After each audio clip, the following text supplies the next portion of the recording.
我们一起祷告。主，我们知道你是做新事的主，愿你赐下恩典与怜悯，在我们当中开启我们每个弟兄姐妹属灵的眼光，让我们一起在礼拜当中更深的经历你。祷告祈求奉靠耶稣的名，阿门。那大家请问一下哈，那你们有没有想到你为什么礼拜天啊，像那个弟弟还在睡觉啦哈，为什么有人还在睡觉，有人就可以过来啊，有人可以过来？我想若不是圣灵的感动，你可能在家里睡觉，或者是做什么其他的事情。所以我们第一个人要相信，真的有神，真的有神在带领我们每一个人。我们可能觉得啊，华语礼拜好像人都不多。当你属灵的眼睛打开之后，你会看到天经天象跟我们一起来做礼拜。阿门。当你属灵的眼睛打开之后，我们今天所读的雅各书啊，记载在新约圣经里面。雅各书作者是写给一群当初在耶路撒冷受迫害或其他种种原因而离乡背井。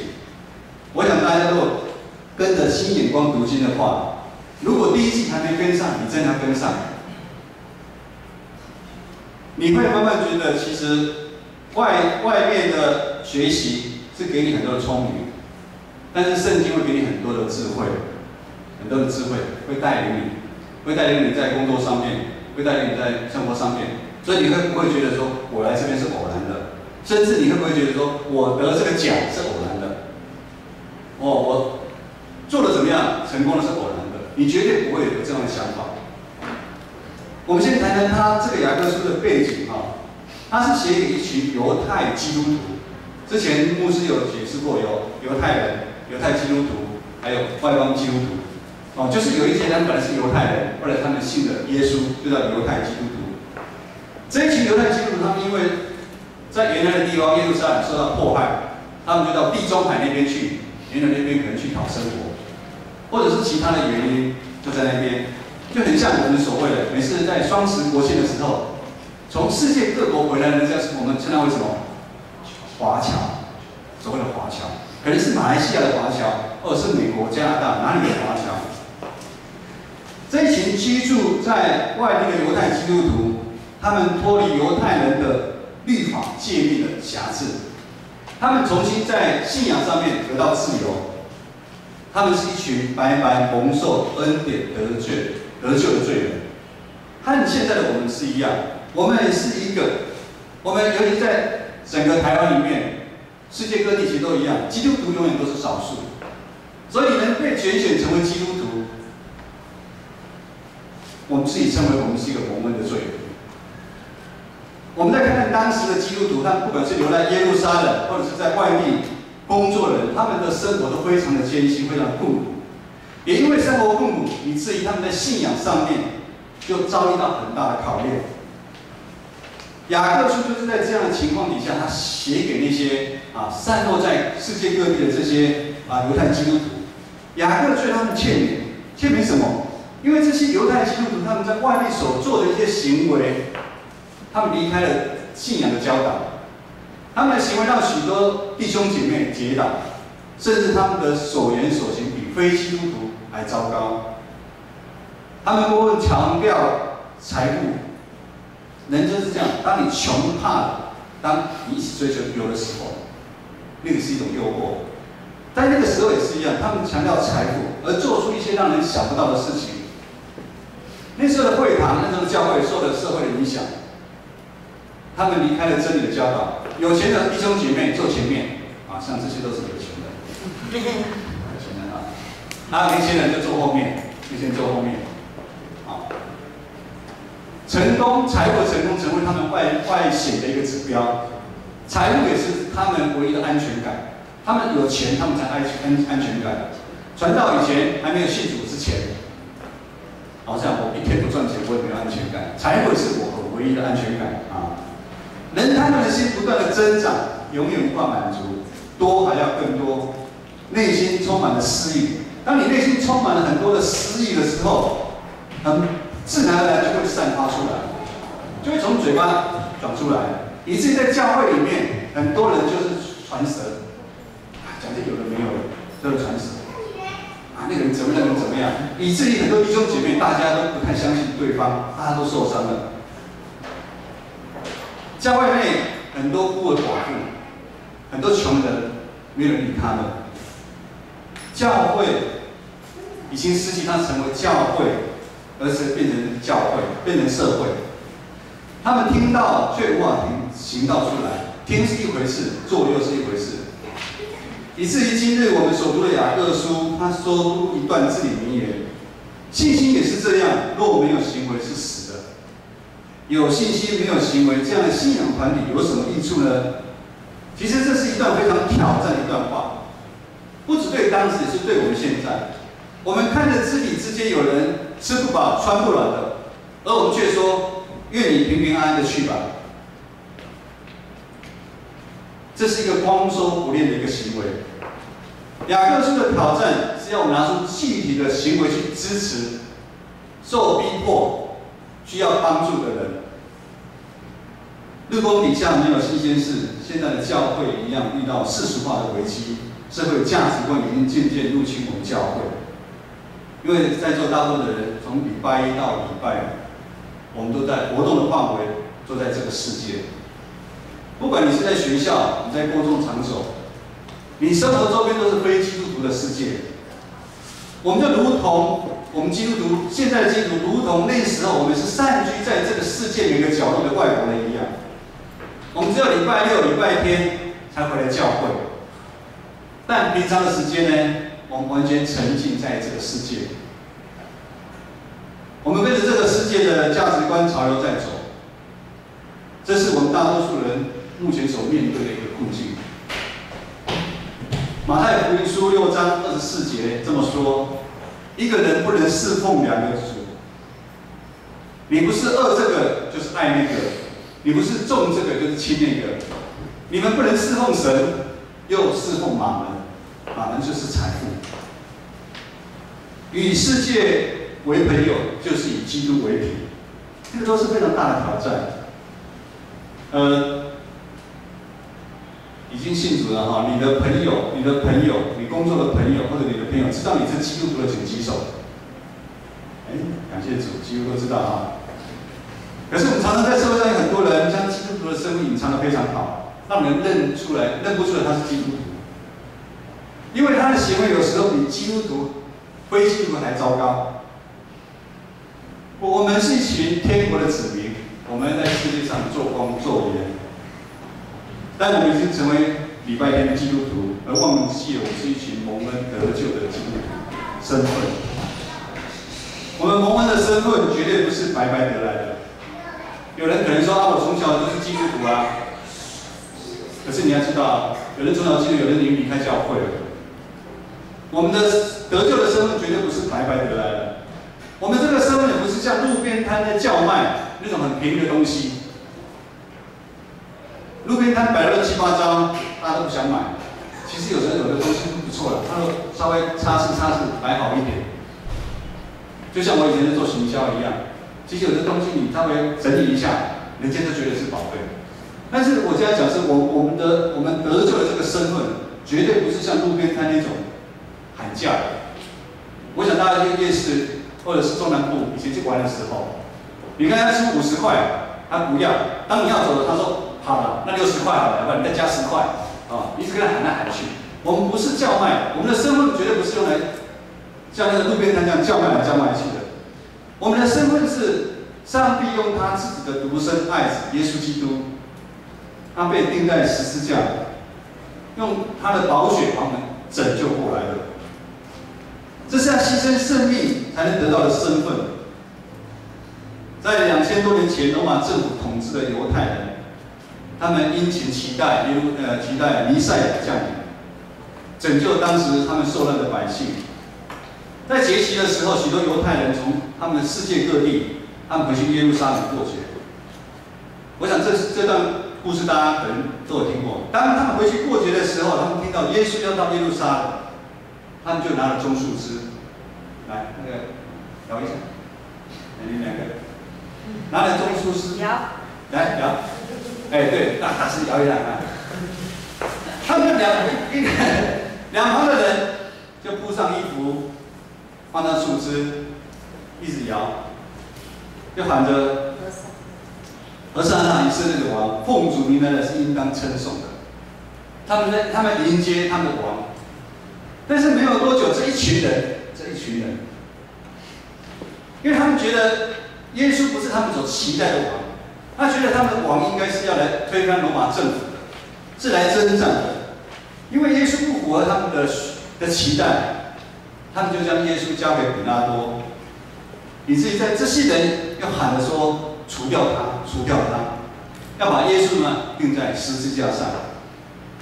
这一群人夸不夸张？精神有没有分裂？前一阵子喊欢迎欢迎欢迎，然后呢除掉他，除掉他。请问一下，如果你要不要跟这样的人交朋友？很恐怖哎，很恐怖哎。哦，我想大家可能在学校啊、工作上都有碰到这样的人。哦，这种人翻书跟翻脸一样快。这里有一个很重要的一个记号，就是十字架。我们现在可能很多人会把十字架当做记号，挂在胸前，甚至有女孩子挂在耳朵上面。不一定是基督徒，它是装饰用的。可是十字架在那个时候是一个残忍的记号，一般人连提都不敢提。你在那个时候，除非罗马皇帝允许，一般人绝对不敢用这样来当做行刑的一个工具。这样的十字架也绝对不会对罗马公民他们自己的公民来使用，他们对付谁？奴隶，还有野蛮人。野蛮人他们才会用十字架。罗马书3章23节，因为世人都犯了罪，亏欠了神的荣耀。上帝爱世上所有的人，愿意给我们机会，为了救赎我们。上帝用他亲生的爱子来挽回我们。我们跟上帝可以重新和好。一个管道就是十字架，这个十字架是我们跟上帝和好、重新一个连接的一个工具。用十字架的事件当做一个新连结，用人理性的想法，这是一个不合乎常理。对上帝来讲，这是一个稳赔不赚的生意，而且这也不是一个理所当然发生的事情。我们人到底凭什么可以领受如此大的恩典？我们人凭什么？传道来讲，十字架到底多残忍？在整个十字架的过程当中，我的爱子耶稣基督他的肉身当钉子完全的钉入，我们大家如果有看戏，钉入到十字架里面，他的血肉模糊，那个极大的痛。传道前阵子牙齿痛，牙齿痛了吗？痛起来怎么样？要人命。真的好痛！其实我也很忍，我忍了2天才去看医生，真的是非常的痛。被钉子钉上去，那个史上最疼痛无比。耶稣在被钉的时候，他内心要经历被天父上帝的遗弃，因为当耶稣说：“我的上帝，我的上帝，你为什么放弃我的时候？”当他被钉的时候，他说：“我的上帝，我的上帝，为什么放弃我的时候？”那种儿子跟父亲那种彼此关系的撕裂，而又当耶稣喊着天父，你为什么放弃我的时候，其实还有一个人很痛苦，就是天父上帝。当天父上帝在天上的时候，他看着耶稣被钉在那边的时候，我想我当过父亲的，我想很多爸爸妈妈都很疼这个孩子，稍微有点疼痛，我们就心里非常的痛。何况他自己的孩子要死去，你觉得他内心不痛苦吗？这强大的撕裂感，其实他的仿佛是天父上帝和耶稣一起经历史上最大的苦难，而就在这个十字架上面。而这十字架上如此震撼的事件，竟然是为了我们这群蒙恩的罪人。这个十字架的事件是为了我们，但是我们对天父上帝的怜悯。耶稣基督对我们的牺牲爱，我们到底理解多少？这个信仰对在座的是一个宗教吗？还是没有来教会，没有心安，求得心安，还是被谁逼迫来的？什么时候我们成为不冷不热的基督徒，甚至可有可无？因为耶稣永远不会排在我们待办事项当中的第一位。你的第一位是什么？我不知道。唯有我们对自己全然的失望，唯有我们不依靠自己的才能才干，唯有我们放弃自己以为义的部分，唯有我们放弃我们要成为上帝，唯有如此，我们才有办法接受上帝透过耶稣基督的牺牲，要给我们那极重又宝贵的恩典。否则，你来教会10年、20年、30年都一样。其实我们教会有很多做礼拜的基督徒，我不是说在位，我说第一堂的时候，有很多长辈，我很不客气讲，很多长辈是做礼拜的基督徒，因为他自己还是以为就把为，他没有完全对自己失望，他没有完全依靠上帝，上帝的恩典没办法在他上面彰显。常常有人说，现代没有神迹奇事，那是2000年以前的事情。如果有，为什么没有发生在我身上？向大家讲一个故事啊，那时候在社青有阶段讲过。16年前，我们一家信主，我们得到这个心肝宝贝主耶稣，我们满心的感恩。我们之前在拜拜，我们开始认真追求信仰，虽然生活工作上面经济还是遇到非常大的挑战。但是我们仍然带着那时候还小的子群，那时候子还没出来。我们很积极的参与教会的主日引导，我们从来一定会参加主日的。我们周间的聚会，我们都牵着他们2个去跑。那时候我白天要上班，牧师正是带着他们去参加很多教会外很多的课程、特会，很多的学习跟服事。过程当中，我们充满了喜乐跟平安。当然也经历过很多的眼泪，但是上帝的爱总不离开我们。启示录3章19节说：“凡我疼爱的，我必责备管教。”反正我之前有分享过，我之前生意失败之后，然后被上帝带到教会，认识了上帝。我记得有一次，其实不止一次啊，好多次啊，业绩还不错，可以领到好几10万的奖金，我非常开心。因为有一阵子我们家的小孩早上都吃月饼，不错吧？你吃很烫。早上吃月饼，每天早上都吃月饼。因为很多人送月饼给我们，知道很多弟兄姐妹知道我们生活辛苦，送月饼给我们，一送太多啊，他们每天早上都吃月饼，我非常开心。但是当我算一算，扣掉房子的贷款、银行的欠债、信用卡债，还有该还给个人的钱，还有要给还有你的奖金的1/10，哇，代志大条啊！基本的开销的生活费不足1万块。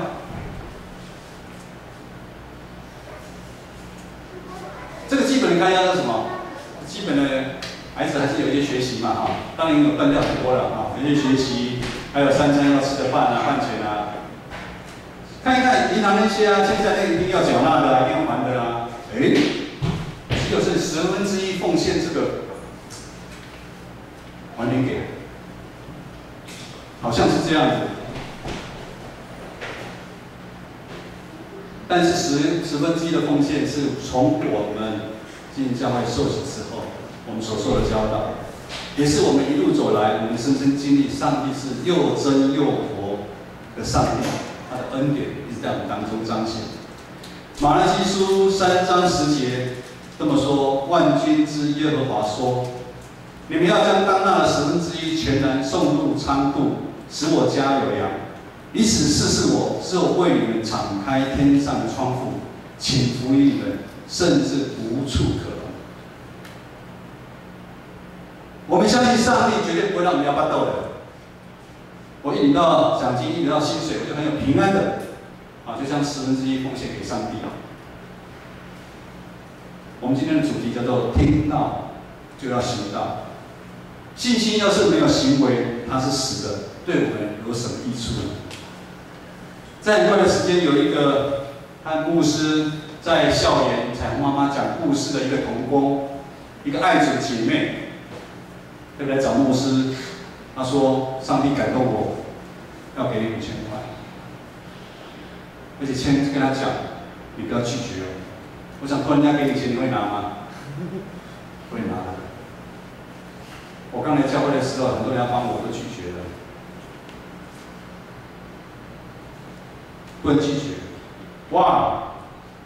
这真是很奇妙的事情发生了。我们感谢赞美主，的确也是需要。隔天那位姐妹又坐车来找牧师，我心里想：难道她后悔了吗？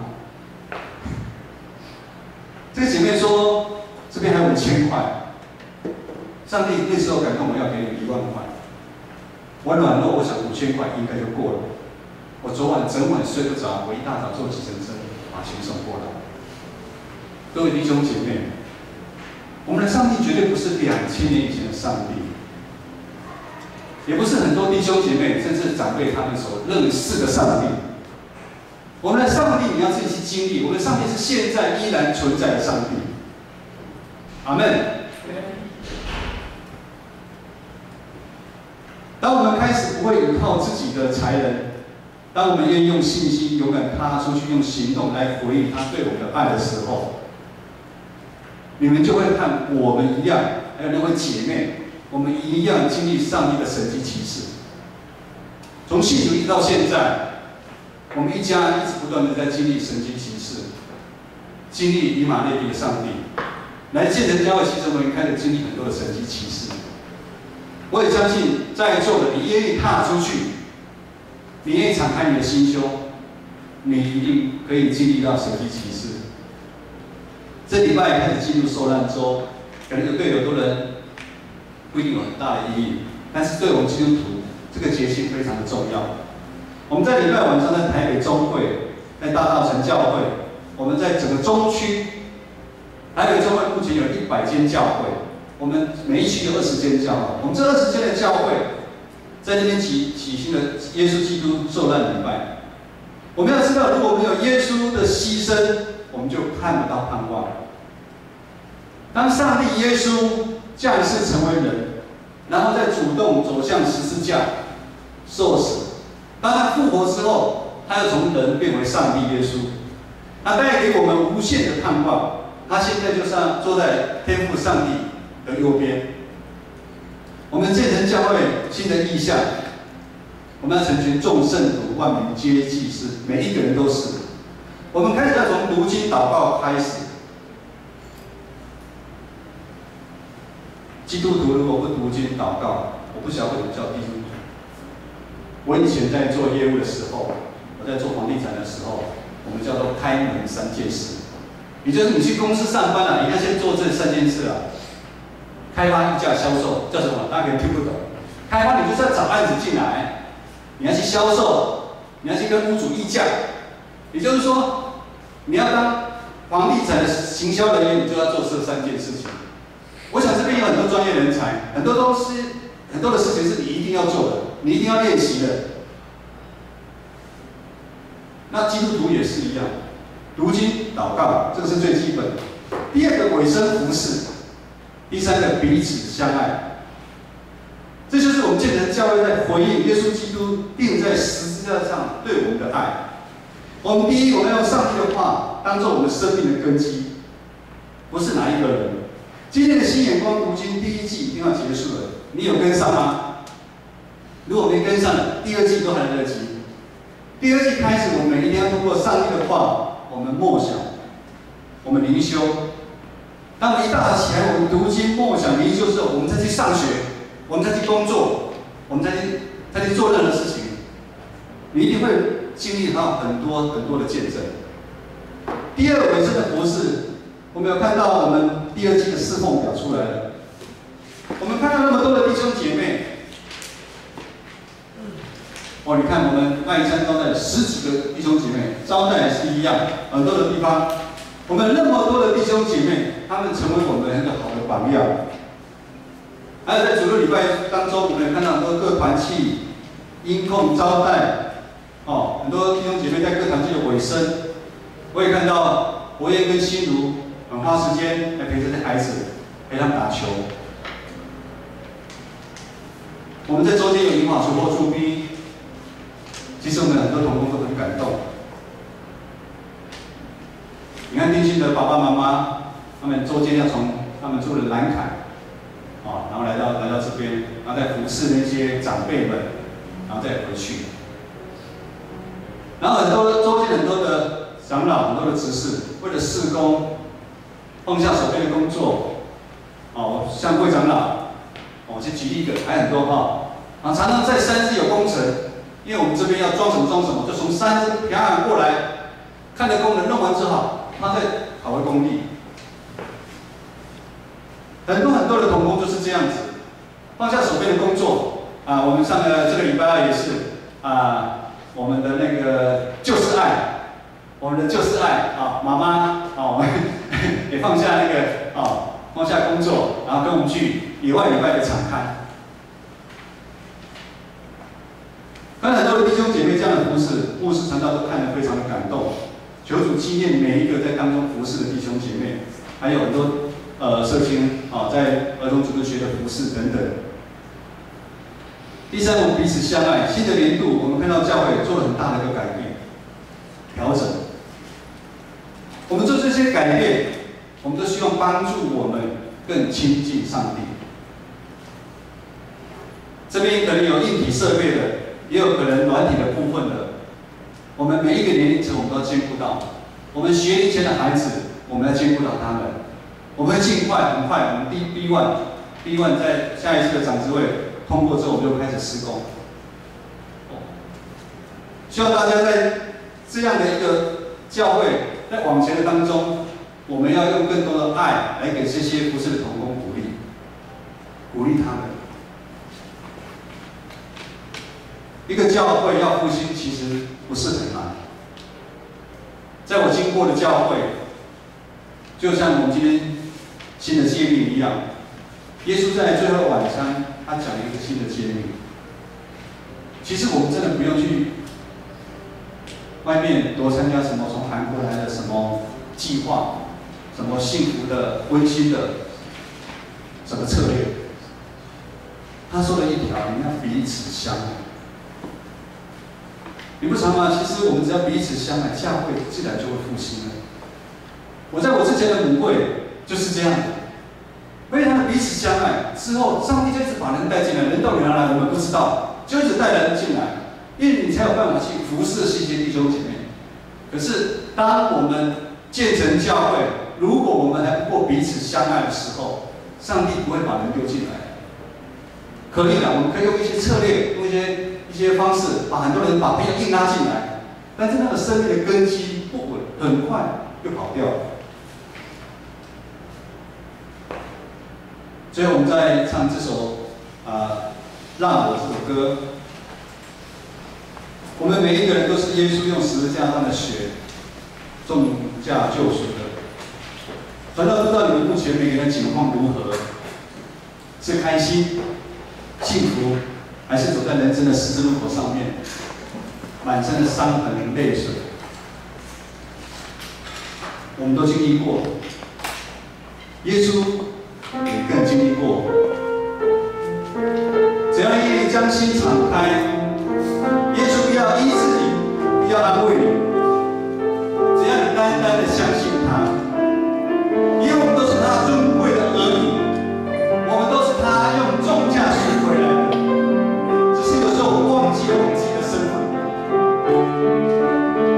让我们从现在开始，紧紧依靠着耶稣，让你带我们重新赞美。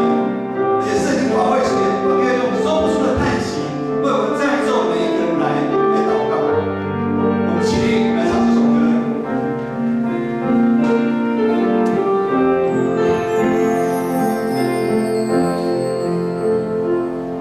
有重价救赎我，使我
愿主耶稣基督的爱、天父上帝的慈爱与圣灵保惠师与你们众人同在，从今时直到永远。阿门。